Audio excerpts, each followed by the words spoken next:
The 2026 season hasn't even begun yet, but behind closed doors, a major battle is already underway.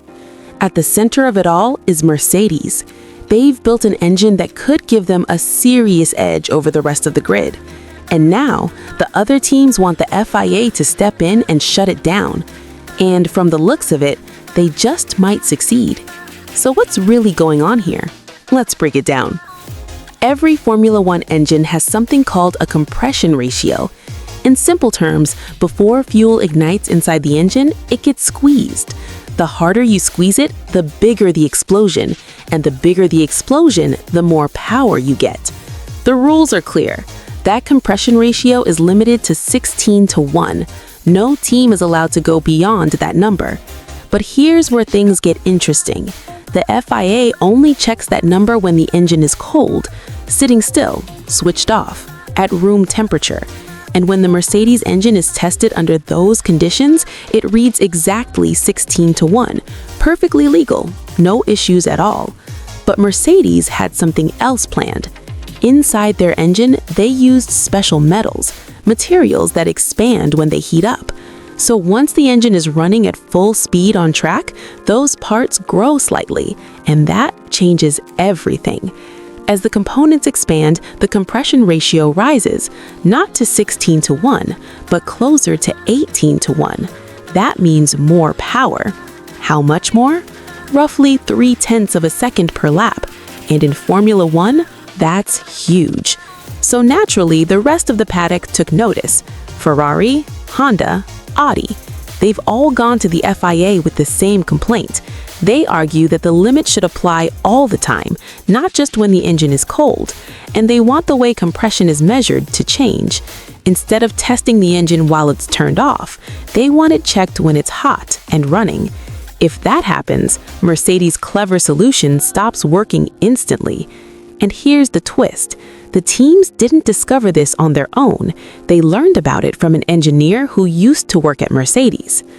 Now let's talk about Red Bull. They're not as far along with their engine development, so if the FIA closes this loophole, Red Bull doesn't lose much. Mercedes, on the other hand, loses a lot. Which is why Red Bull voted against Mercedes.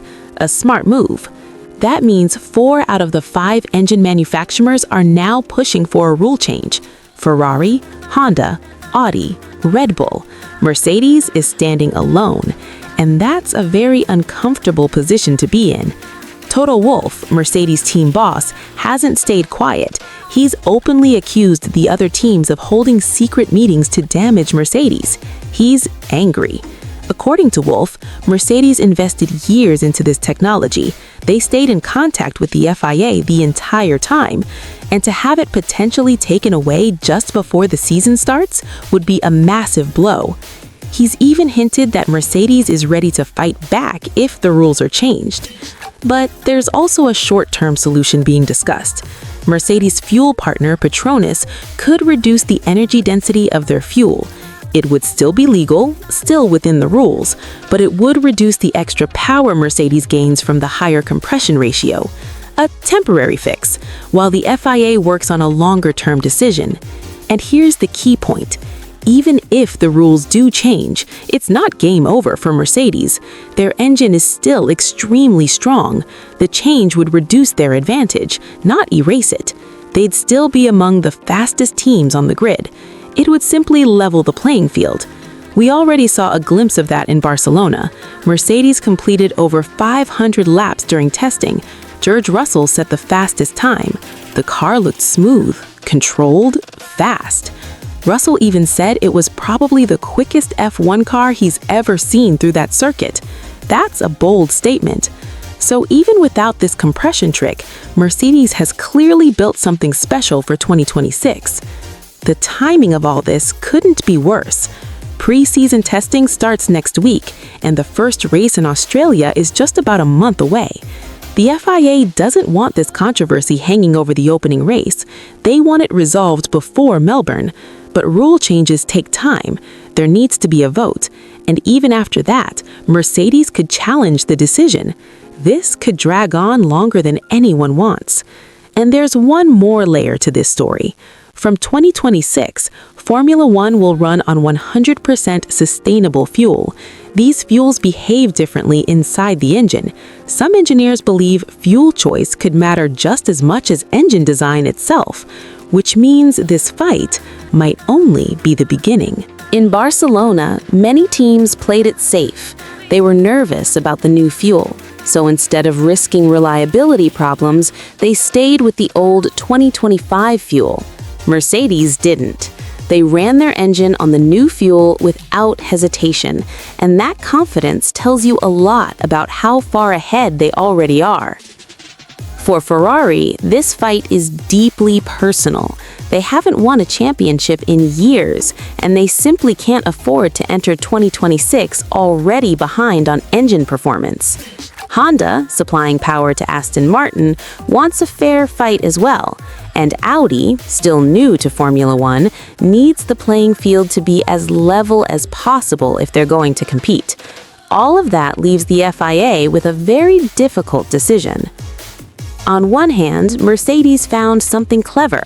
They stayed within the written rules. On the other hand, the FIA has a responsibility to keep the sport close and exciting. Nobody wants to watch one team disappear into the distance because of a technical loophole. The choice the FIA makes in the coming weeks could define the entire 2026 season, and right now, everyone is watching to see what they decide. This situation also shows how Formula One really works behind the scenes. It's not just about the fastest car on track, it's about politics. Teams talk, they form alliances, they push for rules that help themselves and slow down their rivals. That's how it has always been, and at the moment, Mercedes finds itself on the wrong side of that game. But Mercedes has been here before. Back in 2014, when the hybrid era began, they were miles ahead of the competition.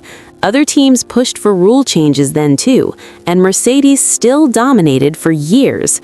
Toto Wolff knows this world very well. He's played this game before, and he knows how to survive it. So don't count Mercedes out just yet. The next big question is what happens at the Bahrain test. That's the next time all the cars will be on track together, and by then, we may finally have an answer on the compression ratio debate. If the FIA acts before Bahrain, the picture could change quickly.